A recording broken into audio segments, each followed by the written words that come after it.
സ്വർഗത്തെക്കുറിച്ച് പറയേണ്ടത് നരകത്തെക്കുറിച്ച് കൂടി പറഞ്ഞുകൊണ്ടാണ്. സ്വർഗത്തെക്കുറിച്ച് പറയുമ്പോൾ ഒപ്പം നരകം കേൾക്കേണ്ടതുണ്ട്, ഒപ്പം നരകം എന്താണെന്ന് അറിയേണ്ടതുണ്ട്. എങ്കിലാണ് നാം രക്ഷപ്പെടേണ്ടത് എത്രമാത്രം ഗൗരവമുള്ള കാര്യത്തിൽ നിന്നാണ്, നാം പ്രവേശിക്കേണ്ടത് എത്രമാത്രം വലിയ നിഅമത്തുള്ള കാര്യത്തിലേക്കാണ് എന്ന് നമുക്ക് മനസ്സിലാവുകയുള്ളൂ. നീ ചിന്തിച്ചിട്ടുണ്ടോ, അവസാനമായി അയാൾ ആ നരകത്തിൽ നിന്ന് കയറി പുറത്തേക്ക് വരുമ്പോൾ, അയാൾ കയറിക്കഴിഞ്ഞാൽ, അയാൾ പുറത്തേക്ക് എത്തിക്കഴിഞ്ഞാൽ നരകത്തിന്റെ ആ വാതിൽ എന്നേക്കുമായി അടക്കപ്പെടും.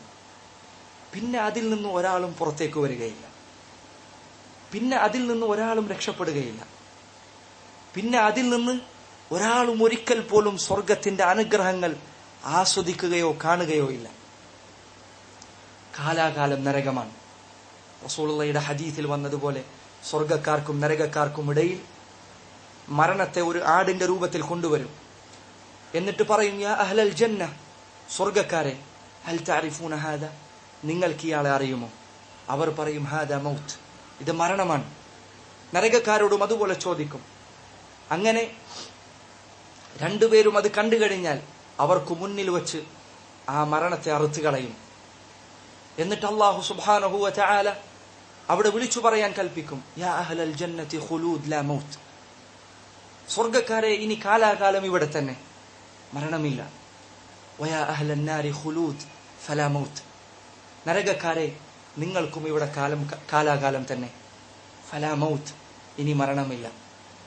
സുബ്ഹാനല്ലാഹ്, ഒരിക്കൽ പോലും അവർ ആ നരകത്തിൽ നിന്ന് രക്ഷപ്പെടുകയില്ല. അവസാനമില്ലാത്ത കാലത്തോളം ആ നരകത്തിൽ തന്നെയാണ് അവർ. റഹ്മാനായ റബ്ബിന്റെ റഹ്മത്ത് ഒരു കണിക പോലും ആസ്വദിക്കാൻ കഴിയാതെ അവർക്ക് നൽകപ്പെടുന്ന ഏറ്റവും കഠിനമായ ശിക്ഷകൾ അനുഭവിച്ചുകൊണ്ട് ഓരോ ദിവസവും ശിക്ഷ വർദ്ധിപ്പിക്കുന്ന രൂപത്തിൽ. സുബ്ഹാനല്ലാഹ്, ആരാണവർ? ആരാണ് ഈ നരകത്തിൽ കാലാകാലം കഴിയുന്ന ആളുകൾ? അല്ലാഹു അല്ലാത്തവരെ വിളിച്ചു പ്രാർത്ഥിച്ചവർ, അല്ലാഹു ഇല്ല എന്ന് പറഞ്ഞ ആളുകൾ, അല്ലാഹുവിന്റെ ദീനിനെ നിഷേധിച്ച ആളുകൾ, റസൂലുള്ളാഹിയെ പരിഹസിച്ച ആളുകൾ, ദീനിനെ കളിയാക്കിയ ആളുകൾ, അല്ലാഹുവിന്റെ ദീനിനെ, അതിന്റെ നിയമങ്ങളെ തീർത്തും കാറ്റിൽ പറത്തിയ ആളുകൾ, ശിർക്ക് ചെയ്ത ആളുകൾ, അല്ലാഹു അല്ലാത്തവരെ വിളിച്ചു പ്രാർത്ഥിച്ചവർ, ബദരീങ്ങളോട് തേടിയവർ, ഉഹദീങ്ങളുടെ മേൽ തവക്കുൽ ചെയ്തവർ. സുബ്ഹാനല്ലാഹ്, അവരാണവർ. ആ നരകത്തിൽ കിടക്കുന്ന ആളുകൾ ഇവരാണ്. സഹാബികളെ കുറിച്ച് പറയപ്പെട്ട ചരിത്രങ്ങളിലൊന്ന്, അവർ അവരുടെ കുടുംബക്കാരെ കാണുന്ന സന്ദർഭത്തിൽ, ഇസ്ലാം സ്വീകരിക്കാത്ത അവരുടെ കുടുംബക്കാരെ കാണുമ്പോൾ അവരുടെ മനസ്സിൽ നിറഞ്ഞിരുന്ന ചിത്രം ഇതായിരുന്നു: ഈ മനുഷ്യൻ മരിച്ചുപോയാൽ, വിഗ്രഹങ്ങളെ വിളിച്ചു പ്രാർത്ഥിക്കുന്ന അവസ്ഥയിൽ മരിച്ചുപോയാൽ, അല്ലാഹു അല്ലാത്തവരെ വിളിച്ചു പ്രാർത്ഥിക്കുന്ന അവസ്ഥയിൽ മരിച്ചുപോയാൽ, ഇവൻ ഇനി ഒരിക്കലും സ്വർഗത്തിൽ പ്രവേശിക്കില്ല. അതാണ് അവരെ കാണുമ്പോൾ അവരുടെ മനസ്സിൽ ഓർമ്മ വരുന്നത്.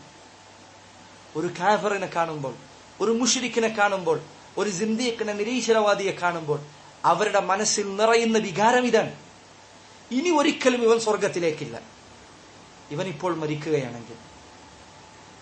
അതാണ് ശിർക്കിന്റെ ഗൗരവം.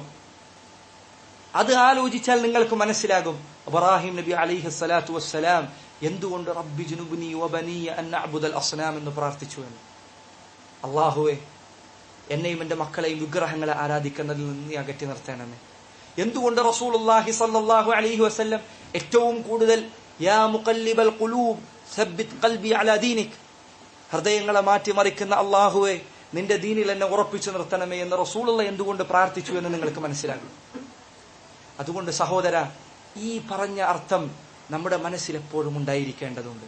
അവസാനത്തെയാൾ സ്വർഗത്തിൽ പോകുമ്പോൾ അയാൾ പോകുന്നത് നോക്കിയിരിക്കുന്ന, അങ്ങേയറ്റം നിരാശയടയുന്ന ചില ആളുകൾ ആ നരകത്തിലുണ്ട്. ഇനി ഒരിക്കലും ആ വാതിൽ തുറക്കപ്പെടുകയില്ല എന്ന ഉറച്ച ബോധ്യമുള്ള ആളുകൾ. സുബ്ഹാനല്ലാഹ്, അല്ലാഹു സുബ്ഹാനഹു വ തആല നമ്മെ നരകത്തിൽ നിന്ന് കാത്തുരക്ഷിക്കുമാറാകട്ടെ.